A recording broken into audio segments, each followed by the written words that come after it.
ನಮಸ್ಕಾರ, ನೀವು ನೋಡ್ತಾ ಇದ್ದೀರಾ ಜಿ ಕನ್ನಡ ನ್ಯೂಸ್. ನಾನು ಶಿವರಾಮು. ದಿನದ ಎಲ್ಲ ಪ್ರಮುಖ ಸುದ್ದಿಗಳನ್ನು ನೋಡೋಣ ವಿಶೇಷ ಸಮಾಚಾರದಲ್ಲಿ.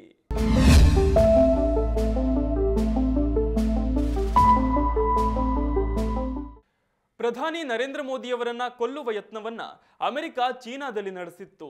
ಆದರೆ ಭಾರತ ಹಾಗೂ ರಷ್ಯಾ ದೇಶಗಳು ಒಂದುಗೂಡಿ ಈ ಹತ್ಯೆ ಸಂಚನ್ನು ವಿಫಲಗೊಳಿಸಿದ್ವು ಎಂಬ ಸುದ್ದಿಯೊಂದು ಭಾರಿ ಸಂಚಲನ ಮೂಡಿಸಿದೆ. ಅಮೆರಿಕ ಭಾರತಕ್ಕೆ ಸುಂಕದ ಮೇಲೆ ಸುಂಕ ವಿಧಿಸುತ್ತಿದೆ. ಅಲ್ಲದೆ ರಷ್ಯಾದಿಂದ ತೈಲ ಖರೀದಿಸಬೇಡಿ, ಇಲ್ಲದಿದ್ರೆ ಮತ್ತಷ್ಟು ಸುಂಕ ಕಟ್ಟಲು ತಯಾರಾಗಿ ಅಂತ ಬೆದರಿಸುತ್ತಲೇ ಇದೆ. ಪರಿಣಾಮ ಭಾರತ ಹಾಗೂ ಅಮೆರಿಕ ನಡುವಿನ ಸ್ನೇಹ ಹಳಸಿದೆ. ಇದೇ ದ್ವೇಷ, ಅಸಮಾಧಾನದಿಂದ ಅಮೆರಿಕ ಪ್ರಧಾನಿ ನರೇಂದ್ರ ಮೋದಿ ಅವರನ್ನ ಕೊಲ್ಲುವ ಸಂಚು ರೂಪಿಸಿತ್ತು ಎಂದು ಹಲವು ವಿಶ್ವಾಸಾರ್ಹ ಮಾಧ್ಯಮಗಳು ವರದಿ ಮಾಡುತ್ತಿರುವುದು ಆಘಾತ ಉಂಟು ಮಾಡಿದೆ. ಹೌದು, ಕಳೆದ ತಿಂಗಳು ಚೀನಾದಲ್ಲಿ ನಡೆದ ಶಾಂಘೈ ಸಹಕಾರ ಸಂಘದ ಸಭೆಯಲ್ಲಿ ಭಾಗಿಯಾಗಿದ್ದ ಪ್ರಧಾನಿ ನರೇಂದ್ರ ಮೋದಿ ಅವರ ಹತ್ಯೆಗೆ ಸಂಚು ನಡೆಸಲಾಗಿತ್ತು ಎಂಬ ಸ್ಫೋಟಕ ಮಾಹಿತಿ ಈಗ ಬಹಿರಂಗವಾಗಿದೆ. ಅಮೆರಿಕದ ಗುಪ್ತಚರ ಸಂಸ್ಥೆ ವಿರುದ್ಧ ಇಂಥದ್ದೊಂದು ಆರೋಪ ಕೇಳಿ ಬರ್ತಿದೆ. ಅಮೆರಿಕದ ಸುಂಕ ಬೆದರಿಕೆಗಳ ಬೆನ್ನಲ್ಲೇ ಭಾರತ ಚೀನಾ ಸಂಬಂಧಗಳಲ್ಲಿ ಗಮನಾರ್ಹ ಸುಧಾರಣೆ ಕಂಡು ಬಂದಿತ್ತು. ಅದಷ್ಟೇ ಅಲ್ಲದೆ ರಷ್ಯಾ, ಭಾರತ, ಚೀನಾಗಳು ಒಗ್ಗೂಡಿರೋದನ್ನ ಸಹಿಸದ ದೇಶವೊಂದು ಮೋದಿ ಹತ್ಯೆಗೆ ಸಂಚು ರೂಪಿಸಿದೆ ಅಂತ ಈ ವರದಿಗಳನ್ನು ಆಧರಿಸಿ ವಿಶ್ಲೇಷಿಸಲಾಗ್ತಿದೆ. ಇಷ್ಟೆಲ್ಲ ಮಾಹಿತಿಗಳು ಬಹಿರಂಗಗೊಳ್ಳುತ್ತಿರುವುದಕ್ಕೆ ಕಾರಣ ಬಾಂಗ್ಲಾದೇಶದ ಢಾಕಾದಲ್ಲಿ ನಿಯೋಜಿಸಲಾಗಿದ್ದ ಅಮೆರಿಕದ ವಿಶೇಷ ಪಡೆಗಳ ಅಧಿಕಾರಿ ಟೆರೆನ್ಸ್ ಅರ್ವೆಲ್ಲೆ ಜಾಕ್ಸನ್ ಆಗಸ್ಟ್ 31ರಂದು ಶವವಾಗಿ ಪತ್ತೆಯಾಗಿರುವುದಾಗಿದೆ. ಈತನನ್ನ ಮೋದಿ ಹತ್ಯೆಗೆ ನಿಯೋಜಿಸಲಾಗಿತ್ತು ಅಂತ ಹೇಳಲಾಗ್ತಿದೆ. ಆದರೆ ಈ ಸಂಚನ್ನ ಭಾರತ ಗುಪ್ತಚರ ಇಲಾಖೆ ವಿಫಲಗೊಳಿಸಿದ್ದು ಆತ ನಿಗೂಢವಾಗಿ ಸಾವನ್ನಪ್ಪಿದ್ದಾನೆ. ಚೀನಾದ ನೆಲದಲ್ಲಿ ಭಾರತದ ಪ್ರಧಾನಿಯನ್ನು ಹತ್ಯೆ ಮಾಡಿದ್ರೆ ಶಾಶ್ವತವಾಗಿ ಚೀನಾದಿಂದ ಭಾರತವನ್ನ ದೂರ ಮಾಡಬಹುದು. ಭಾರತದಲ್ಲಿ ಈಗಿನ ದೃಢ ಸರ್ಕಾರವನ್ನ ತೆಗೆದು ಅರಾಜಕತೆ ಉಂಟು ಮಾಡಿ ತನ್ನ ಮಾತು ಕೇಳುವ ಸರ್ಕಾರವನ್ನ ಸ್ಥಾಪಿಸಬಹುದು ಎಂಬುದು ಈ ಯೋಜನೆಯ ಹಿಂದಿನ ಲೆಕ್ಕಾಚಾರವಾಗಿತ್ತು. ಆದರೆ ರಷ್ಯಾ, ಭಾರತ ಜಂಟಿಯಾಗಿ ಈ ಲೆಕ್ಕಾಚಾರವನ್ನ ತಲೆ ಕೆಳಗೆ ಮಾಡಿದ್ವು ಅಂತ ಹೇಳಲಾಗ್ತಿದೆ. ಇದಕ್ಕೆ ಪೂರಕವೆಂಬಂತೆ ಚೀನಾದಲ್ಲಿ ನಡೆದ ಕೆಲವು ಘಟನೆಗಳು ಹೊಂದಾಣಿಕೆಯಾಗ್ತಿವೆ. ಪ್ರಧಾನಿ ಮೋದಿ ಇದ್ದ ಹೋಟೆಲ್ಗೆ ರಷ್ಯಾ ಅಧ್ಯಕ್ಷ ಪುಟಿನ್ ದಿಢೀರ್ ಭೇಟಿ ನೀಡಿದ್ದು, ಯಾರಿಗೂ ಯಾವತ್ತೂ ಕಾಯದ ಪುಟಿನ್ ಅವತ್ತು ಮೋದಿಗಾಗಿ ಕಾದು ಅವರನ್ನ ತಮ್ಮ ಕಾರಿನಲ್ಲೇ ಶೃಂಗಸಭೆ ನಡೆಯುತ್ತಿದ್ದ ಸ್ಥಳಕ್ಕೆ ಒಟ್ಟಿಗೆ ಕರೆದೊಯ್ದಿದ್ದು, ಇವೆಲ್ಲವೂ ಹತ್ಯೆಯ ಸಂಚನ್ನು ವಿಫಲಗೊಳಿಸಿದ್ದ ಪ್ರತಿತಂತ್ರದ ಭಾಗವೆಂದು ವಿಶ್ಲೇಷಿಸಲಾಗ್ತಿದೆ. ಇದಿಷ್ಟೇ ಅಲ್ಲದೆ ಚೀನಾದಿಂದ ಹಿಂದಿರುಗಿದ ಮರುದಿನ ಪ್ರಧಾನಿ ಮೋದಿ ನವದೆಹಲಿಯಲ್ಲಿ ನಡೆದ ಕಾರ್ಯಕ್ರಮವೊಂದರಲ್ಲಿ ಒಗಟಾಗಿ ಮಾತನಾಡಿದ್ರು.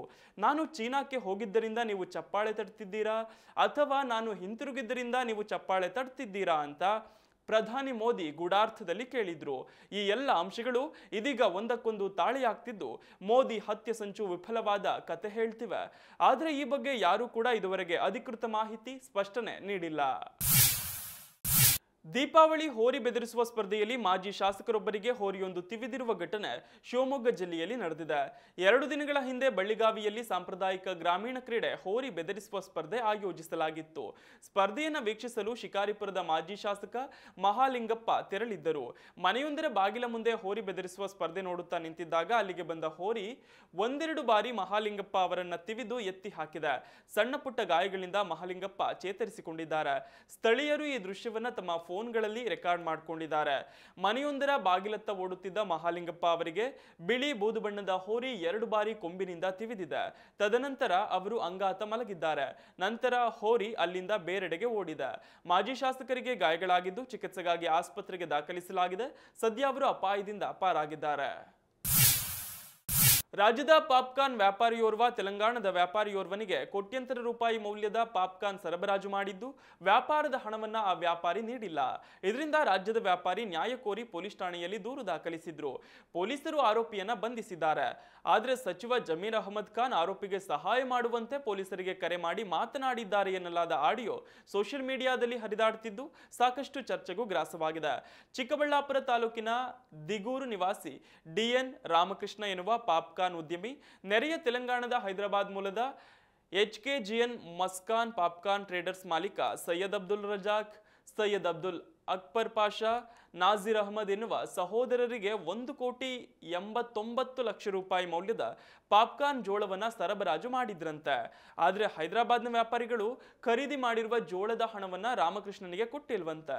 ಇದರಿಂದ ರಾಮಕೃಷ್ಣ ಪೆರೇಸಂದ್ರ ಪೊಲೀಸ್ ಠಾಣೆಯಲ್ಲಿ ವಂಚನೆಯ ದೂರನ್ನ ದಾಖಲು ಮಾಡಿ ನ್ಯಾಯಕ್ಕಾಗಿ ಮನವಿ ಮಾಡಿದ್ರು. ಇನ್ನು ಪೆರೇಸಂದ್ರ ಪೊಲೀಸ್ ಠಾಣೆಯ PSI ಜಗದೀಶ್ ರೆಡ್ಡಿ, ಸೈಯದ್ ಅಬ್ದುಲ್ ಅಕ್ಬರ್ ಪಾಷಾರನ್ನ ಬಂಧಿಸಿ ವಿಚಾರಣೆ ಮಾಡ್ತಿರುವಾಗ ಅಕ್ಟೋಬರ್ 13ರಂದು ಸಚಿವ ಜಮೀರ್ ಅಹಮದ್ ಪಿಎಸ್ಐ ಜಗದೀಶ್ ರೆಡ್ಡಿಗೆ ಕರೆ ಮಾಡಿ ಆರೋಪಿಗೆ ಸಹಾಯ ಮಾಡುವಂತೆ ಹಾಗೂ ಹಣ ನೀಡಲು ಸಮಯ ಕೊಡುವಂತೆ ಪ್ರಭಾವ ಬೀರಿರೋದು ಇದೀಗ ವಿವಾದಕ್ಕೆ ಕಾರಣವಾಗಿದೆ. ಇನ್ನು ನಮ್ಮದೇ ರಾಜ್ಯದ ಸಚಿವರು ನಮ್ಮ ವ್ಯಾಪಾರಿಯ ಪರವಾಗಿ ನ್ಯಾಯ ಕೊಡಿಸೋದ್ರ ಬದಲು ತೆಲಂಗಾಣ ವ್ಯಾಪಾರಿಗಳ ಪರವಾಗಿ ಪೊಲೀಸರ ಮೇಲೆ ಪ್ರಭಾವ ಬೀರಿದ್ದಕ್ಕೆ ಡಿಎನ್ ರಾಮಕೃಷ್ಣ ಅಸಮಾಧಾನ ವ್ಯಕ್ತಪಡಿಸಿದ್ದಾರೆ. ನ್ಯಾಯದ ಪರವಾಗಿ ನಿಲ್ಲಬೇಕಾದ ಸಚಿವ ಜಮೀರ್ ಅಹಮದ್ ಅನ್ಯಾಯ ಮಾಡಿದ ವ್ಯಾಪಾರಿಗಳ ಪರವಾಗಿ ಪೊಲೀಸರ ಮೇಲೆ ಪ್ರಭಾವ ಬೀರಿದ್ದು ಎಷ್ಟು ಸರಿ ಎನ್ನುವ ಅಸಮಾಧಾನ ರಾಜ್ಯಾದ್ಯಂತ ಭುಗಿಲೆದ್ದಿದೆ. ಪ್ರೀತಿಸುವಂತೆ 2 ಮಕ್ಕಳ ತಾಯಿಯ ಹಿಂದೆ ಬಿದ್ದು ಕೊಲೆ ಬೆದರಿಕೆಯನ್ನು ಹಾಕಿರುವ ಆರೋಪದ ಹಿನ್ನೆಲೆ ಸಂತೋಷ್ ರೆಡ್ಡಿ ಎಂಬಾತನ ವಿರುದ್ಧ ವಯಾಲಿಕಾವಲ್ ಪೊಲೀಸ್ ಠಾಣೆಯಲ್ಲಿ ದೂರು ದಾಖಲಾಗಿದೆ. ತನ್ನ ಮಗಳ ಮೂಲಕ ಸಂತ್ರಸ್ತ ಯುವತಿಯ ಪರಿಚಯ ಸಂತೋಷ್ ರೆಡ್ಡಿಗಾಗಿತ್ತು. ಆರಂಭದಲ್ಲಿ ಮಗಳಿಗೆ ಹೆಣ್ಣು ನೋಡುವಂತ ಹೇಳಿದ್ದಾತ ಬಳಿಕ ತನ್ನನ್ನೇ ಪ್ರೀತಿಸುವಂತೆ ಸಂತ್ರಸ್ತೆಗೆ ಬೆದರಿಕೆ ಹಾಕಿದ್ದ ಎನ್ನಲಾಗಿದೆ. ಸಂತ್ರಸ್ತ ಮಹಿಳೆ ಫ್ಯಾಷನ್ ಡಿಸೈನರ್ ಆಗಿದ್ದು ತನ್ನ ಕಸಿನ್ ಮದುವೆಗೆ ಕುರ್ತಾ ಡಿಸೈನ್ ಮಾಡಿಕೊಡುವಂತೆ ಸಂತೋಷ್ ರೆಡ್ಡಿ ಪುತ್ರಿ ಭಾವನ್ಯ ಕರೆ ಮಾಡಿದ್ರು. ಮಗಳ ಕಾಂಟ್ಯಾಕ್ಟ್ ಬಳಸಿಕೊಂಡು ಆರೋಪಿ ಸಂತ್ರಸ್ತೆಯ ಸಂಪರ್ಕಕ್ಕೆ ಬಂದಿದ್ದ. ಈ ಪರಿಚಯ ಸ್ನೇಹಕ್ಕೆ ತಿರುಗಿ ಕುಟುಂಬದ ಸ್ನೇಹಿತನ ರೀತಿ ಸಂತೋಷ್ ರೆಡ್ಡಿ ಇದ್ದ. ಆರಂಭದಲ್ಲಿ ಸಂತ್ರಸ್ತೆಯ ಕಂಪನಿಗೆ ಇನ್ವೆಸ್ಟ್ ಮಾಡ್ತೀನಿ ಅಂತಲೂ ಕೂಡ ಆತ ಹೇಳಿದ್ದು, ಇದಕ್ಕೆ ಆಕೆಯ ಮನೆಯವರು ಒಪ್ಪಿರಲಿಲ್ಲ. ಇದಾದ ಬಳಿಕ ತನ್ನ ಮಗಳು ಭಾವನ್ಯಗೆ ಗಂಡು ನೋಡಿ ಅಂತಲೂ ಕೂಡ ಸಂತ್ರಸ್ತೆಗೆ ಹೇಳಿದ್ದ. ಹೀಗಿರುವಾಗ ಇನ್ನೊಂದಿನ ಕರೆ ಮಾಡಿ ಮಗಳು ಭಾವನ್ಯ ನನ್ನ ಜೊತೆ ಮಾತನಾಡ್ತಿಲ್ಲ, ತನ್ನನ್ನ ಬಿಟ್ಟು ಹೋಗಿದ್ದಾಳೆ, ಮನೆಯಲ್ಲಿದ್ದ ಚಿನ್ನಾಭರಣ ಹಣ ತೆಗೆದುಕೊಂಡು ಹೋಗಿದ್ದಾಳೆ ಅಂತ ಅಲವತ್ತುಕೊಂಡಿದ್ದ. ಹೀಗಾಗಿ ಆತನನ್ನ ಸಂತ್ರಸ್ತೆ ಸಮಾಧಾನ ಪಡಿಸಿದ್ರು ಅಂತ ಹೇಳಲಾಗಿದೆ. ಇದಾದ ಬಳಿಕ ಆತ ವಯಾಲಿಕಾವಲ್ನಲ್ಲಿರುವ ಸಂತ್ರಸ್ತೆ ಮನೆಗೆ ಬಂದಿದ್ದು ನಿಮ್ಮ ಸಹಾಯ ಬೇಕು ಅಂತ ಭಾವನಾತ್ಮಕವಾಗಿ ಮಾತನಾಡಿದ್ದ. ಈ ವೇಳೆಯೂ ಸಂತ್ರಸ್ತೆ ಆತನನ್ನ ಸಮಾಧಾನ ಪಡಿಸಿದ್ದು ಮಾತನಾಡುತ್ತಾ ಏಕಾಏಕಿ ನಿನ್ನನ್ನು ನಾನು ಪ್ರೀತಿ ಮಾಡ್ತಿದ್ದೇನೆ, ನೀನು ಕೂಡ ಪ್ರೀತಿಸಬೇಕು ಅಂತ ಗೋಗರೆದಿದ್ದಾನೆ. ಸಂತ್ರಸ್ತೆ ಇದನ್ನು ನಿರಾಕರಿಸಿದ ಕಾರಣ ಆಕೆ ಮೇಲೆ ಹಲ್ಲೆ ನಡೆಸಿದ್ದಾನೆ, ಕೊಲ್ಲುವ ಬೆದರಿಕೆಯನ್ನು ಹಾಕಿದ್ದಾನೆ. ಇದಾದ ಬಳಿಕ ವಾಟ್ಸಾಪ್ ಮೂಲಕ ಮತ್ತೆ ಬೆದರಿಕೆ ಹಾಕಿದ್ದು ನೀನು ಲವ್ ಮಾಡಿಲ್ಲ ಅಂದ್ರೆ ನಿನ್ನಿಬ್ಬರು ಮಕ್ಕಳನ್ನ ಕೊಂದು ನಿನ್ನನ್ನೂ ಕೊಲ್ತೀನಿ ಅಂತ ಸಂತೋಷ್ ರೆಡ್ಡಿ ತಿಳಿಸಿರುವುದಾಗಿ ಸಂತ್ರಸ್ತೆ ಆರೋಪಿಸಿದ್ದಾರೆ. ಬೆಂಗಳೂರಿನ ತಿಲಕ್ ನಗರದಲ್ಲಿ ನಡೆದ 4 ಮಕ್ಕಳ ತಾಯಿಯ ಕೊಲೆ ಕೇಸ್ ಈಗ ಮಹತ್ತರ ತಿರುವು ಪಡೆದಿದೆ. ಮೃತ ಸಲ್ಮಾ ಪತಿಯ ಸಾವಿನ ನಂತರ ಸುಬ್ರಮಣಿ ಎನ್ನುವವರ ಜೊತೆ ಅಕ್ರಮ ಸಂಬಂಧವಿಟ್ಟುಕೊಂಡಿದ್ದು ಆತನೇ ಸಲ್ಮಾಳನ್ನ ಕೊಂದಿದ್ದಾನೆಂಬ ಶಂಕೆ ವ್ಯಕ್ತವಾಗಿತ್ತು. ಈ ಶಂಕೆ ಈಗ ದೃಢಪಟ್ಟಿದ್ದು ಕೊಲೆ ಕೇಸ್ನಲ್ಲಿ ಸೆಂಥಿಲ್ ಎಂಬುವವನ ಹೆಸರು ಸೇರ್ಪಡೆಯಾಗಿದೆ. ತಿಲಕ್ ನಗರ ಪೊಲೀಸರು ಇಬ್ಬರನ್ನ ವಶಕ್ಕೆ ತೆಗೆದುಕೊಂಡಿದ್ದು ತನಿಖೆ ಮುಂದುವರೆದಿದೆ.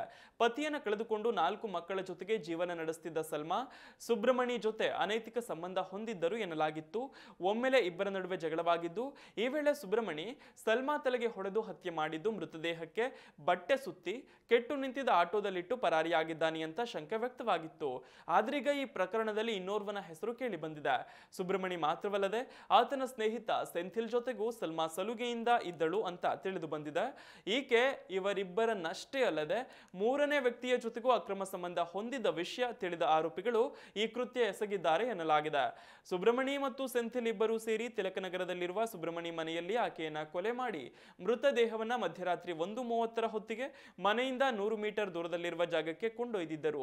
ಶವವನ್ನ ಹೆಗಲ ಮೇಲೆ ಹೊತ್ತು ಹೋಗಿ ಕಳೆದ 2 ವರ್ಷಗಳಿಂದ ಅದೇ ಜಾಗದಲ್ಲಿ ನಿಂತಿದ್ದ ಆಟೋವೊಂದರಲ್ಲಿ ಇಟ್ಟಿದ್ದಾಗಿ ಪೊಲೀಸರು ಹೇಳಿದ್ದಾರೆ.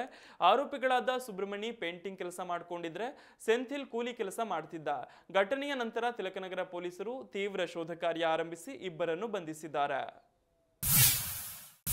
ಸಾರ್ವಜನಿಕ ಸಭೆಯೊಂದರಲ್ಲಿ ಪ್ರಚೋದನಕಾರಿ ಭಾಷಣ ಮಾಡಿದ ಆರೋಪದಡಿಯಲ್ಲಿ ಆರ್ಎಸ್ಎಸ್ ಮುಖಂಡ ಕಲ್ಲಡ್ಕ ಪ್ರಭಾಕರ್ ಭಟ್ ವಿರುದ್ಧ ಮಹಿಳಾ ಹೋರಾಟಗಾರ್ತಿ ಈಶ್ವರಿ ಪದ್ಮುಂಜ ದಕ್ಷಿಣ ಕನ್ನಡ ಜಿಲ್ಲೆಯ ಪುತ್ತೂರಿನ ಸಂಪ್ಯ ಪೊಲೀಸ್ ಠಾಣೆಯಲ್ಲಿ ದೂರು ದಾಖಲಿಸಿದ್ದಾರೆ. ಅಕ್ಟೋಬರ್ 20ರಂದು ಪುತ್ತೂರಿನ ಉಪ್ಪಳಿಗೆಯಲ್ಲಿ ನಡೆದ ದೀಪೋತ್ಸವ ಕಾರ್ಯಕ್ರಮದಲ್ಲಿ ಕಲ್ಲಡ್ಕ ಪ್ರಭಾಕರ್ ಭಟ್ ಮಹಿಳೆಯರನ್ನ ಅಪಮಾನ ಮಾಡಿ ಗರ್ಭಿಣಿಯರನ್ನ ನಿಂದಿಸಿದ್ದಾರೆಂದು ಆರೋಪಿಸಿ ದೂರು ನೀಡಿದ್ದಾರೆ. ಭಟ್ ಹೇಳಿದ್ದ ಹೇಳಿಕೆಯನ್ನ ಗಮನಿಸುವುದಾದ್ರೆ ಆಚೆ ಮನೆಯಲ್ಲಿ ಒಬ್ಬಳು ಬ್ಯಾರ್ದಿ ಅಂದ್ರೆ ಬ್ಯಾರಿ ಸಮುದಾಯದ ಮಹಿಳೆ ಅಂತ ಅರ್ಥ ಇತ್ತು. ಅವಳು 6ನೇಯದ್ದಾಗಿ 7ನೇ ಮಗುವಿಗೆ ಗರ್ಭಿಣಿಯಾಗಿದ್ಲು. ಅವಳಿಗೆ ಯಾರಾದ್ರೂ ಕೇಳಿದ್ರಾ ನೀನು ನಾಯಿ ಮರಿ ಹಾಕಿದ ಹಾಗೆ ಆಗ್ತಾ ಇದೀಯಾ ಅಂತ ಕೇಳಿದ್ರ? ಅದನ್ನ ಕೇಳೋ ಧೈರ್ಯವೂ ಇಲ್ಲ. 2ನೇಯದಾಗಿ ಅವರು ಹೇಳ್ತಾರೆ ಅದು ಅಲ್ಲಾಹನಿಗೋಸ್ಕರ, ನಮ್ಮ ಮಕ್ಕಳು ಅಲ್ಲಾಹನಿಗೋಸ್ಕರ ಅಂತಾರೆ. ನೀವೇನಾದ್ರೂ ಮಹಾಲಿಂಗೇಶ್ವರನಿಗಾಗಿ ಮಕ್ಕಳು ಮಾಡ್ತೀರಾ? ನಮ್ಮ ಜನಸಂಖ್ಯೆ ಜಾಸ್ತಿ ಆಗ್ಬೇಕು. ಹೀಗೆ ವಿವಾದಾತ್ಮಕ ಹೇಳಿಕೆಯನ್ನ ನೀಡಿದ್ರು. ಮಂಗಳೂರು ವಿಧಾನಸಭಾ ಕ್ಷೇತ್ರ ಉಳ್ಳಾಳ ಅಂತ ಏನು ಹೇಳ್ತೀವಿ, ಅಲ್ಲಿ ಹಿಂದೂ ಗೆಲ್ಲಲು ಸಾಧ್ಯವೇ ಇಲ್ಲ. ಅಲ್ಲಿ ಖಾದರೆ ಗೆಲ್ಲೋದು. ಯಾಕಂದ್ರೆ 1,10,000 ಬ್ಯಾರಿಗಳದ್ದೇ ಓಟು. ಹಿಂದೂಗಳು 90,000 ಇರೋದು ಗೆಲ್ಲೋದು ಯಾವಾಗ? ಅದು ಎಲ್ಲ ಕಡೆಗೂ ಹತ್ತಿರ ಬರ್ತಾ ಉಂಟು. ನಾವು ಗೆಲ್ತೇವಾ? ಗೆಲ್ಲಲು ಸಾಧ್ಯವೇ ಇಲ್ಲ. ನಮ್ಮನ್ನ ಸರ್ವನಾಶ ಮಾಡ್ತಾರೆ. ಹೀಗಾಗಿ ನಮ್ಮ ಮನೆಯಲ್ಲಿ 3ಕ್ಕಿಂತ ಕಡಿಮೆ ಮಕ್ಕಳು ಇರಬಾರದು ಅಂತ ಹೇಳಿಕೆ ನೀಡಿದ್ದ ಕಲ್ಲಡ್ಕ ಪ್ರಭಾಕರ್ ಭಟ್ ವಿರುದ್ಧ ದೂರು ನೀಡಲಾಗಿದೆ. ಕರ್ನಾಟಕದಲ್ಲಿ ಇಂದು ಕೆಲವೆಡೆ ಭಾರೀ ಮಳೆಯಾಗುವ ಸಾಧ್ಯತೆ ಇದೆ. ಹವಾಮಾನ ಇಲಾಖೆ 12 ಜಿಲ್ಲೆಗಳಿಗೆ ಯೆಲ್ಲೋ ಅಲರ್ಟ್ ಘೋಷಿಸಿದೆ. ಉತ್ತರ ಒಳನಾಡು ಕರಾವಳಿಯಲ್ಲಿ ಸಾಧಾರಣ ಮಳೆಯಾಗಲಿದ್ದು, ದಕ್ಷಿಣ ಒಳನಾಡಿನಲ್ಲಿ ಗುಡುಗು ಸಹಿತ ಮಳೆಯಾಗುವ ಸಾಧ್ಯತೆ ಇದೆ. ಬೆಂಗಳೂರಿನಲ್ಲಿ ಸಾಧಾರಣ ಮಳೆಯಾಗಲಿದೆ ಎಂದು ಹವಾಮಾನ ಇಲಾಖೆ ತಿಳಿಸಿದೆ. ಉತ್ತರ ಒಳನಾಡು ಪ್ರದೇಶಗಳಾದ ಹಾವೇರಿ, ಧಾರವಾಡ, ಗದಗ, ಕೊಪ್ಪಳ, ರಾಯಚೂರು, ಬೆಳಗಾವಿ, ಬಾಗಲಕೋಟೆ, ವಿಜಯಪುರ, ಗುಲ್ಬರ್ಗಾ, ಬೀದರ್, ಯಾದಗಿರಿ ಈ ಜಿಲ್ಲೆಗಳು ಸೇರಿದಂತೆ ಉತ್ತರ ಕನ್ನಡದಲ್ಲಿ 30 ರಿಂದ 40 ಕಿಲೋಮೀಟರ್ ಗಾಳಿಯ ವೇಗದೊಂದಿಗೆ ಗುಡುಗು ಸಹಿತ ಮಳೆಯಾಗಲಿದ್ದು, ಹವಾಮಾನ ಇಲಾಖೆ ಯೆಲ್ಲೋ ಅಲರ್ಟ್ ನೀಡಿದೆ. ಇನ್ನು ಕರಾವಳಿ ಜಿಲ್ಲೆಗಳಾದ ದಕ್ಷಿಣ ಕನ್ನಡ, ಉಡುಪಿಯಲ್ಲಿ ಸಾಧಾರಣ ಮಳೆಯಾಗುವ ಸಾಧ್ಯತೆ ಇದೆ. ದಕ್ಷಿಣ ಒಳನಾಡು ಭಾಗದ ಜಿಲ್ಲೆಗಳಾದ ಚಿತ್ರದುರ್ಗ, ದಾವಣಗೆರೆ, ಬಳ್ಳಾರಿ ಮತ್ತು ವಿಜಯನಗರ ಜಿಲ್ಲೆಗಳಲ್ಲಿ ಸಾಧಾರಣ ಮಳೆಯಾಗುವ ಸಾಧ್ಯತೆ ಇರಲಿದೆ ಅಂತ ಹವಾಮಾನ ಇಲಾಖೆ ತಿಳಿಸಿದೆ. ಬೆಂಗಳೂರು ಗ್ರಾಮಾಂತರ, ಬೆಂಗಳೂರು ನಗರದಲ್ಲಿ ಗುಡುಗು ಸಹಿತ ಸಣ್ಣ ಪ್ರಮಾಣದ ಮಳೆಯಾಗಲಿದೆ.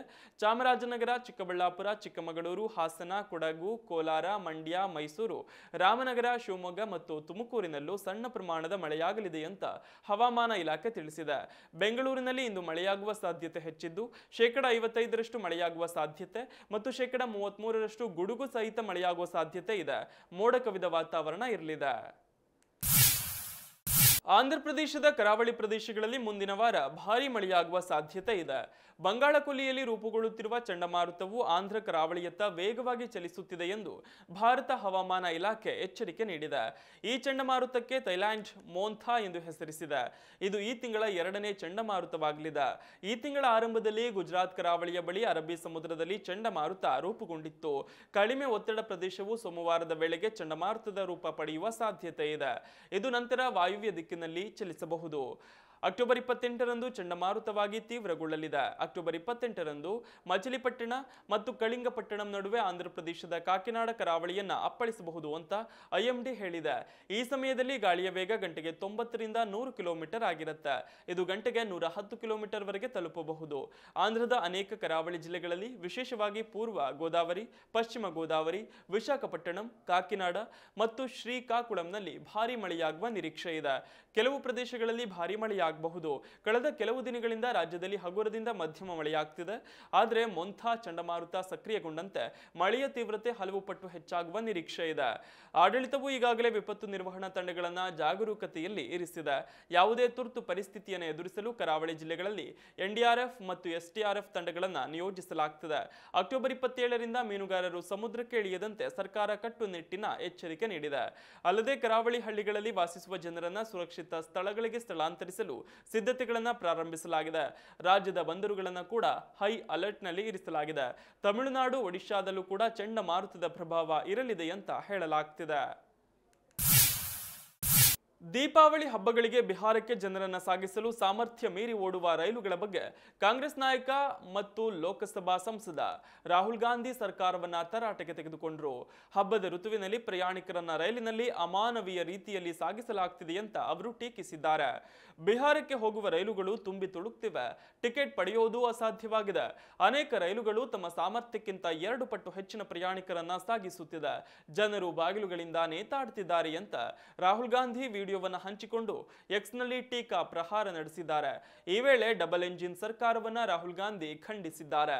ಕೇಂದ್ರದಲ್ಲಿ ಬಿಜೆಪಿ ಮತ್ತು ಬಿಹಾರದಲ್ಲಿ ಅದರ ಎನ್ಡಿಎ ಮಿತ್ರ ಪಕ್ಷ ಜೆಡಿಯು ಹಬ್ಬದ ದಟ್ಟಣೆಗಾಗಿ ಘೋಷಿಸಲಾದ 12,000 ವಿಶೇಷ ರೈಲುಗಳ ಬಗ್ಗೆ ರಾಹುಲ್ ಗಾಂಧಿ ಸರ್ಕಾರವನ್ನ ಪ್ರಶ್ನಿಸಿದ್ದಾರೆ. ಕೇಂದ್ರ ಸರ್ಕಾರ ಘೋಷಿಸಿರುವ 12,000 ವಿಶೇಷ ರೈಲುಗಳು ಎಲ್ಲಿವೆ? ಬಿಹಾರದಲ್ಲಿ ಪ್ರಯಾಣಿಕರನ್ನ ಅಮಾನವೀಯವಾಗಿ ನಡೆಸಿಕೊಳ್ಳಲಾಗ್ತಿದೆ ಅಂತ ಅವರು ಹೇಳಿದ್ದಾರೆ. ಹಬ್ಬದ ದಟ್ಟಣೆಯನ್ನ ನಿರ್ವಹಿಸಲು ರೈಲ್ವೆ ವಿಶೇಷ ರೈಲುಗಳನ್ನು ಘೋಷಿಸಿದೆ. ಹಬ್ಬದ ಋತುವಿನಲ್ಲಿ ಭಾರಿ ಪ್ರಯಾಣಿಕರ ಹರಿವನ್ನು ನಿರ್ವಹಿಸಲು ರೈಲ್ವೆ ಸಚಿವಾಲಯವು ಅಕ್ಟೋಬರ್ 1 ಮತ್ತು ನವೆಂಬರ್ 30ರ ನಡುವೆ 12,011 ವಿಶೇಷ ರೈಲು ಪ್ರಯಾಣಗಳ ವೇಳಾಪಟ್ಟಿಯನ್ನ ಪ್ರಕಟಿಸಿದೆ. ಇದಿಷ್ಟು ಈವರೆಗಿನ ಪ್ರಮುಖ ಸುದ್ದಿ. ನೋಡ್ತಾ ಇರಿ ಜಿ ಕನ್ನಡ ನ್ಯೂಸ್, ಸತ್ಯವೇ ಸುದ್ದಿಯ ಜೀವಾಳ.